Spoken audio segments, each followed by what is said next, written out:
Thank you, Lascan Corla. Minister, I want to raise with you the fact that many day centres in Sligo, Leitrim, Roscommon, Donegal and elsewhere have not reopened since COVID-19 or only partially reopened. Now, before I go into detail regarding the location of these centres, I think it's extremely important to make it clear why I'm raising the matter. And the reason is very simple.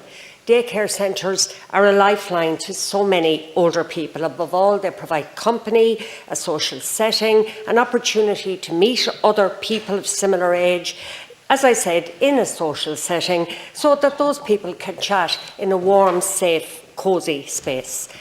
Mostly, day centres provide a meal, often a bit of entertainment, sing-songs, a few basic exercises, a game of cards, whatever. Crucially, they also provide, or most of them, services like chiropody or shower facilities, just depending. And also, they provide people with information about their own health care. And they also point them in the direction of other services that help them. In fact, recently I visited a daycare centre in Ballymote, County Sligo, which is run by Sligo Leader. And Minister, it was just lovely. People were so delighted to be there. They couldn't stop telling me how much it meant to them to have the centre open 5 days per week for a few hours. It was a warm, welcoming, comfortable place. And on the day I was there were musicians, and I think they come regularly, and some people were brought by local bus, some people walked there, some people got a lift, whatever. But they had a great opportunity to have a chat about lots of different things, and including with the staff. And one of the things that struck me was that for those few hours, 2 heated rooms, decent sizes, kept 20 people warm. Now, people were so delighted that their daycare centre reopened. And I want to give a shout out to Sligo Leader and the HSE who funded them to make sure this happened. Now, I asked person after person how much it meant to them, because I had had various reps from people who were really concerned about centres not reopening. And every single person was just so grateful to have those daycare centres. And in truth, Minister, I felt bad for the older people, many living alone, in other parts of Sligo and Leitrim who don't have that centre. Now, a few weeks ago I raised this on Leaders with the Taoiseach, and specifically about St Patrick's and Carrick-on-Shannon, Áras Carlin and Mohill, Manor Hamilton, which is down to 2 days, Eastquay and County Sligo, Clifney and Carrigans, and Ramelton, because I got a query about it, in Donegal. He said he'd raise it with the Minister, and since then I've got a response from the HSE. Now, if we take St Patrick's in Carrick-on-Shannon, this is a walk-in centre beside the old folks' home. In fact, houses for older people were specifically built beside St Patrick's so that people were close to the day services. On any given day, 20, 25, 30 people would drop in. Sometimes people travelled by bus. COVID came, closed, never reopened. And people want to know, when is this centre going to reopen? In a response from the HSE, I was told there were a number of other centres in Leitrim suitable for people. They gave me 5. Drumsna is 7 kilometres away, Ballinamore is 28, Drumkeerin is 29, Carrigallen is 36 and Ballinadlera is 53 kilometres away. Whoever sent me that response knows nothing about County Leitrim and older people getting to care centres. So, Minister, what can be done about St Patrick's and also specifically Eastquay and County Sligo? It's still 2 days and we're told there's a recruitment campaign underway. Minister, when can we hope these centres will fully reopen? Gorv Mahagut, Deputy and Gorv Mahagut Las Cahirlach. I would like to thank you, Deputy, for raising this issue, and I do welcome the opportunity to come and discuss daycare centres, because they're such an important provision for older people.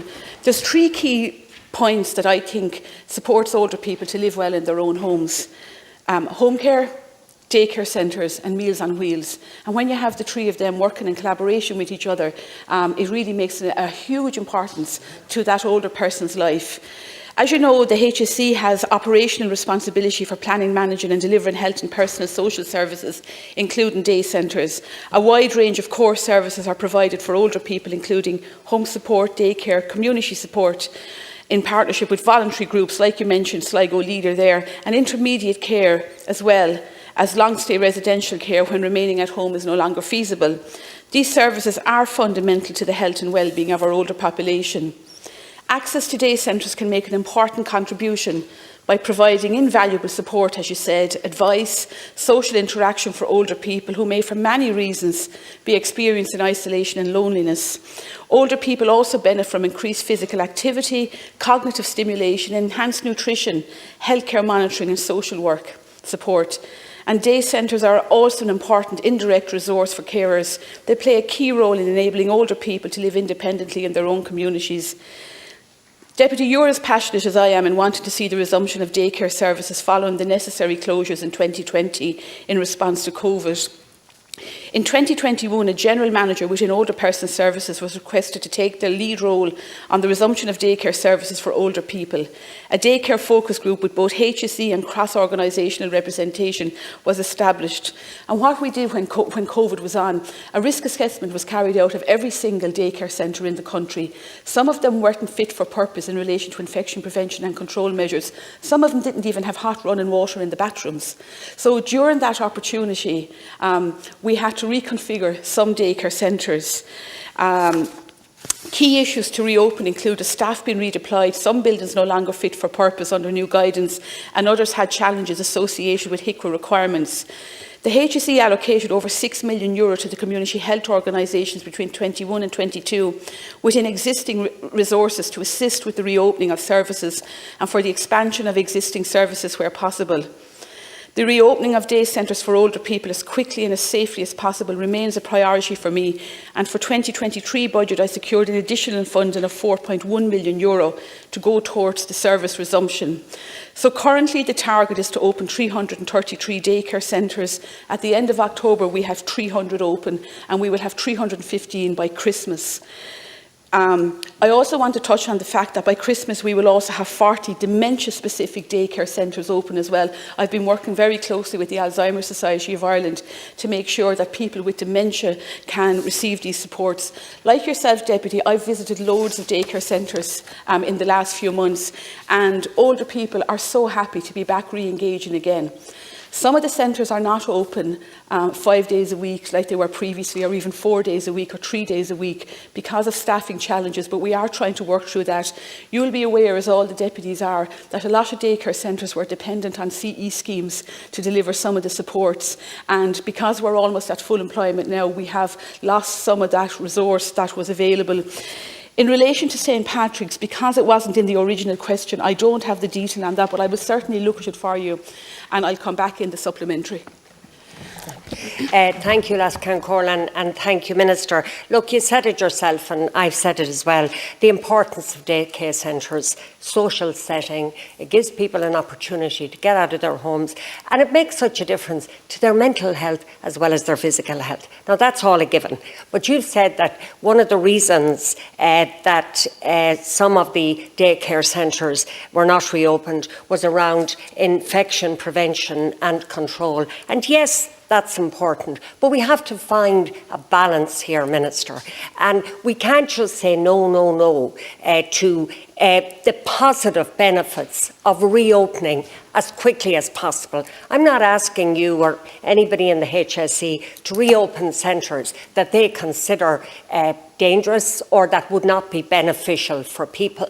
But if everything has to be perfect, A1, down the list of tick boxes before a centre can open, you and I know that instead of your 333 that you had hoped to have open at the end of October, as you say, you're on 315 by Christmas, you hope, and that's a good, you're getting there with your target, and I hope St Patrick's and some of the ones that I spoke about will be among that, and that will certainly give me, great courage to think that that could have happened.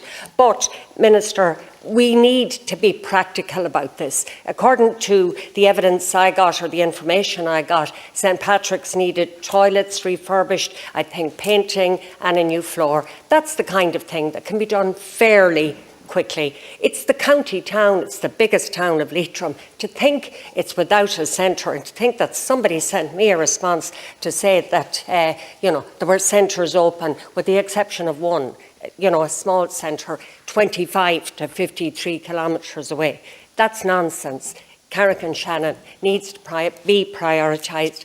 And I said the other one that's causing a great deal of concern is East Gee in County Sligo. Thank you, Minister. Deputy, yes, you're quite right in what you say, and we all know the benefits of daycare centres, and it was one of my priorities to get them open as safely and securely as possible. One of the areas where we have seen challenges is in relation to daycare centres that were adjacent or included in community nursing units, so our old style community hospitals, and any place there was a daycare centre, there was challenges. We still have, for example, about 70 nursing homes throughout the country with COVID, and the difficulties was that you were bringing people from outside into an inpatient centre, and most of the problems we've had were where the daycare centre was associated with the community nursing hospital in that particular area. You're right about IPC, it was so important. So we learned very quickly that some of the daycare centres that were opening in community facilities. They weren't dedicated daycare facilities, and we've changed that now. The majority of them are now standalone daycare centres with the correct supports that people need. And you are right, we do have to find permanent solutions, and that's what we're trying to do. And also there has to be certain standards. But one area I'm also very worried about, so many people have come back to daycare centres, they have embraced coming back, but we do have a small cohort of people who are finding it hard to re-engage, who haven't come back to the daycare centres, who have lost their very good friend maybe during COVID that they used to engage with, and it's an area we're putting a focus on as well. And I'm asking the communities to reach out to these people who always went to a daycare centre previously and now don't have the heart, or probably they're afraid to re-engage. But look, I'm certainly going to check out those ones for you. And I do agree with what you're saying. It's not appropriate to be asking someone to travel. They mightn't have transport 7 kilometres, and then I think you said 24 kilometres. That's just not going to happen. But I'll check those two out for you, and thanks for your interest as usual.